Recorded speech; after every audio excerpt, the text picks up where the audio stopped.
So the Paper Girls recently premiered, and I didn't know much about the comics of what the show would be like. So I went and researched it a little to see what I might have missed out on from not reading the comics. And I have to say, the comics are pretty awesome, and the show is almost faithful to the comics at all.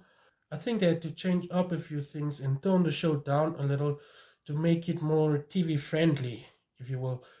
And some of the elements from the comics just wouldn't translate well onto the TV, so they had to remove it and replace it with something else. And I think they did a pretty decent job. I watched the show in 2 days because the first two episodes were a little confusing and I felt like giving up halfway through the second episode, but I persevered and I kept watching and I was pleasantly surprised. The show is actually really good. It's really well made, and I think the young cast they do an exceptional job translating these characters from the page to the TV.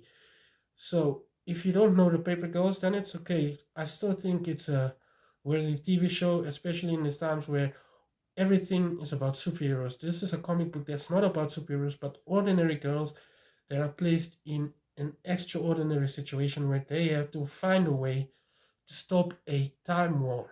And apart from the storyline, I think they also touch on a few issues that young girls face and things that they don't always know how to deal with.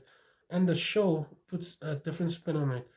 So if you like comic book shows or if you like teenage dramas, then this one is for you. Also, there's a great fight between two giant robots in the 90s, so it gives off those Power Ranger vibes. So if you like the Power Rangers or 80s or 90s TV shows, then I think the show will be for you. It's kind of like Stranger Things, but not like Stranger Things at all. It's not a horror show and it's not so fantasy, but it's science fiction based. And if you watch Future Man, I think the show also, I think that's the show that's pretty closest to this one. So go check out Paper Girls, it's streaming now.